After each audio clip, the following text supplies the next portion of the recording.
Hi, this is Eric Keller for Otoy. In this video, we're going to be looking at some techniques you can use when working with textures created from Substance Painter or Substance Designer in Octane for Maya. So for this project, we're taking a look at this robot I created. It's kind of a Gundam style robot. You can see the Octane logo is featured prominently on the headgear here. And we'll be taking a look at how I created the textures, or how I exported the textures for Substance, and then how I adapted them to use with Octane shaders. So the shaders for this robot, with the exception of the gloating eyes, are all glossy materials. So the Octane glossy materials that have texture maps plugged into them. If we take a look at a brand new glossy material here, we can see that it has a diffuse channel, specular, roughness, and then we also have index, bump, and so on. Mostly what we're concerned with right now are the diffuse, specular, and roughness channels. So the diffuse channel is the actual color of the surface, whereas the specular channel controls the color of the highlights on the surface. And you can see that on the gold parts of the robot, the specular highlight is also tinted yellow, giving it that very metallic kind of gold quality. Also on some of the blue metal parts, we can see that there's a bit of a bluish tint to the highlights, such as right here. And then if we look on the back here, on these areas right here. So it's got a slight bluish tint, and this helps to contrast with kind of the revealed raw metal parts, the parts in the scratches that have white or gray as their specular color. So below specular we have roughness, and roughness determines the intensity or the sharpness of the specular highlights in the surface, the reflected bits. So a rougher surface is going to spread out the highlight more. So you see on this black paint where it's spread out a bit, that's because it has a higher roughness value. And on the shinier parts of the surface, we have a lower roughness value, so we have more of a specular highlight, or stronger specular highlight. So this would be less rough than, say, this black paint, which would be more rough. So when you create a texture map to control the roughness of an Octane glossy material, it's going to be a gray scale texture map. And the light colors in that texture map are going to correspond to the duller parts of the surface. And the dark parts of that texture map are going to correspond to the shinier parts of the surface. All right, so any place where the surface is shiny, that part of the roughness texture map is dark in color. Any place where the surface is dull, like on this paint, that's going to be the light colors in the texture map that's connected to roughness. So let's take a look at the Substance Painter file for this robot project. For the shader that I'm using in this project to preview the textures, I've chosen the PBR Spec Gloss. So you have a number of different shaders that you can choose, and actually when you first create your painter file, when you choose New, you are given under Template a number of different choices. I chose the PBR Specular Glossiness because that one is the closest to the Octane glossy material. There's a couple of minor adjustments that need to be made when I create the shader network, but that one's pretty close. You could use these other ones as well, but each one requires just a little bit of adjustment when you're working in Octane, and we'll cover a few of those techniques throughout this video. But for this one, I'm using PBR Spec Gloss. If we look at the shader channels here, you can see that we have our diffuse channel, our specular, height, and normal. I'm kind of ignoring these for the moment since I'm using a displacement map in the Octane project file, but we also have the glossiness channel. So the main ones I want to focus on are diffuse, specular, and glossiness. So if we go into the mode here, I'm going to choose solo, and let's take a look at the diffuse. Very straightforward. This is the color of the metal on the robot. So you can see that we have gold metal, we have black paint, I should say we have gold paint, black paint, and bluish metallic paints, and then the scratch marks here are kind of a dark color, revealing the metal underneath. And then if we take a look at the specular channel, you can see that the specular channel is tinted with various colors. So for the gold metal on the robot, I have kind of an orange tint painted on for those specular highlights. And then the bluish, light bluish metal, we have light bluish highlights. And then for the scratches, we have a gray color, a light gray, and then for scorch marks we have kind of a dark black color because those parts are going to be dull anyways. And then also for the black paint itself, you can see it's a fairly dark color being reflected back. So that is the specular channel. Again, pretty straightforward. If I go down to the glossiness channel, what we'll see, the glossiness controls the intensity and the sharpness of the specular highlights on the surface. So light colors in the glossiness map correspond to a light, sharp highlight, or a tight, shiny highlight. The darker colors are duller parts of the surface, and gray is sort of in between. So a glossiness channel is the opposite of the Octane roughness channel. So when you paint your glossiness channel in Painter, it's fine to paint these light and dark colors. All you have to do is remember that when we go back into Octane and we plug this into our glossy material, we're going to need to invert it so that it's the opposite of what we see here. And then it should behave correctly. So I spent some time painting the various texture maps for my robot project, and when I was happy with them, I chose File, Export Textures, and I set where I was going to export the textures and then which textures were going to be exported. So let's go back to Maya here, and if we take a look at our render, all the glossy materials on the robot are kind of set up the same way, using similar texture maps. So we can look at just the glossy material that's applied to the arm here. So the glossy material that's applied to the robot's arms is pretty straightforward. It's the standard glossy material with a bunch of texture maps plugged into various channels, and I set the index way up to 6 just to give it a nice super shiny kind of quality to it. My diffuse channel, I have that diffuse texture map exported from Substance Painter. So here's what it looks like for the arms. For the detail on the surface, I'm using a displacement node. So I have a texture, a 16-bit displacement map that I baked from ZBrush, plugged into the displacement node, plugged into the displacement channel of the shader. And we have another guide that goes over displacement maps in more details, so you can check that out when you get a chance.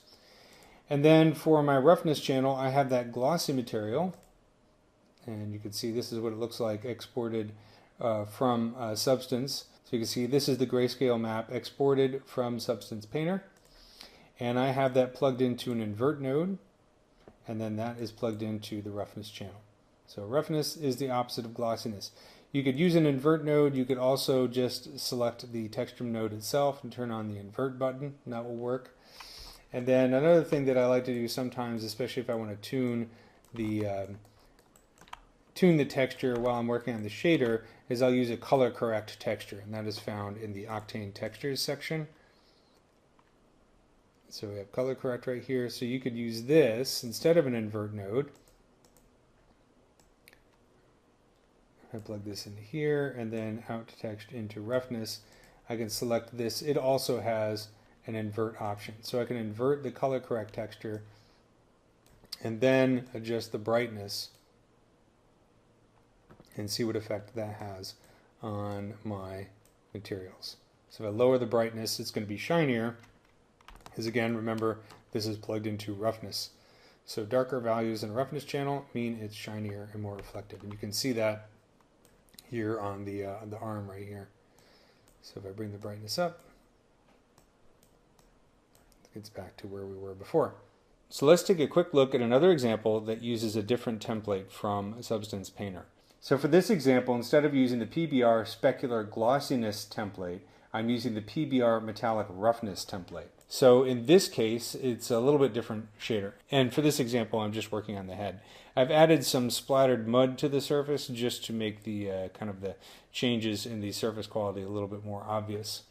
So let's take a look at the PBR metal roughness channels. We have base color. It's slightly different from diffuse. This is the diffuse texture that was exported in the previous example. And you notice it does have the colors of the surface, but notice that where the scratches are, we have sort of a dark color, a black color. And also the colors themselves are very dark, since this is a diffuse color on a metal surface, and metal surfaces tend to have a very low diffuse value. The base color texture is different, because now we're seeing the colors of the surface, and notice that the scratches here, instead of being black, they're the bluish kind of silver color. So that's the first major difference. The next major difference, of course, is we have a metallic channel here. So if I switch to solo mode, and let's take a look at metallic, instead of the specular color, which had the color of the reflections on the surface, we have a grayscale texture. And this grayscale to texture determines how metallic the surface is. So lighter colors mean it's more metallic, darker colors mean it's less metallic. So what does this mean? Well, this means that when this is applied to the shader, more of that color, of the base color, is going to be visible in the specular highlights on the parts of the surface that are white. And less of that base color is going to come through on the parts where the surface are dark colors. So in this case, since I had these kind of mud splatters all over the surface, if you take a close look at that, I don't want the blue color to come through in the highlights or any of the diffuse quality of these mud splatters, because they're not metal, they're dirt, right? So if we take a look at the metallic texture, then you can see this is dark. So less of the base color is going to be visible in these little mud splotches. And then, of course, we want to take a look at the roughness channel. And this is actually easy because this is the opposite of glossiness. So this is something that we can plug directly into the roughness channel of our Octane shader without having to do too much manipulation if we don't want to. So I'm going to export the textures just for the head. So I'll choose File, Export Textures. I'm just doing the head just for this example to keep things nice and short. But you can see it's going to be creating a number of texture maps. The ones that I'm mostly concerned with are base color, roughness, and metallic. So I've gone into Maya and I've created a new glossy shader and I've applied it just to the head. So you can see this is the new glossy shader with those textures I just exported using the PBR roughness metallic template.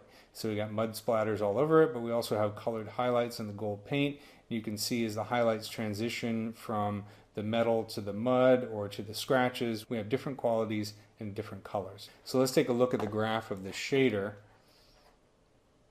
I'm going to zoom in here. So this is my new shader just for the head. As far as the parts that are the same, that haven't changed, I'm still using the same displacement node, that displacement texture that I created from ZBrush. So that hasn't changed. So the nice thing about using this template is I can just use the roughness texture that was exported from Painter as is and just plug it directly into roughness. And this is what it looks like. So you can see pretty much the opposite of the glossiness texture I created last time. Now, where things get slightly tricky, but it's really just a matter of a bunch of color correct nodes, is for the base color and the metallic. So let's take a look at the base color. So the base color, I'm using the base color texture. This is what it looks like. And the base color texture is plugged into a color correct texture, which I've renamed color adjust just so I can keep track of what it's doing, and I'm just using it to kind of fine tune the colors that as the base color is plugged into the diffuse channel of the Octane shader. Since Octane glossy shaders don't have a metal channel, I need to simulate a metallic channel. In other words, if I take a look at this mix texture in the amount channel, I'm going to take a look. I have my metallic texture that I was exported from Painter. If I take a look at this, we have a grayscale texture. White parts of the texture are going to let more of that base color come through in the specular highlights. Dark parts are going to let less of it come through. So you can see there's a little bit of variation. This metallic texture right here is plugged into the amount of my mix texture.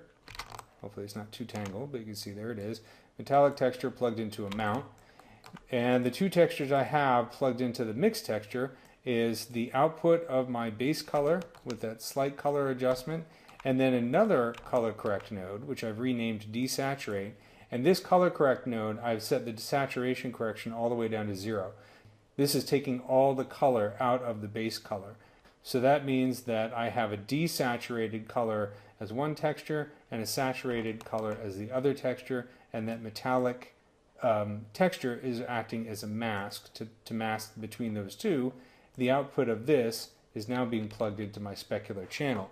The result is that I have nice colored highlights on the metallic parts, and I have desaturated or no color in the parts that aren't metallic, so where the mud is, and also some of the scratches and that kind of thing. So that's kind of a way you can simulate a PBR material in Octane. There are other techniques. You can, of course, make this even more complex by adding more color correct nodes and more textures, but that's kind of like the basics. I think if you get the concept of it, then you can start to construct your own shaders that better sort of resemble what you create in Substance Painter. I hope you've enjoyed this video. You can download the necessary project files and take a look at how I've set up the shaders and maybe get some ideas for your own projects when using Substance Painter and Octane together.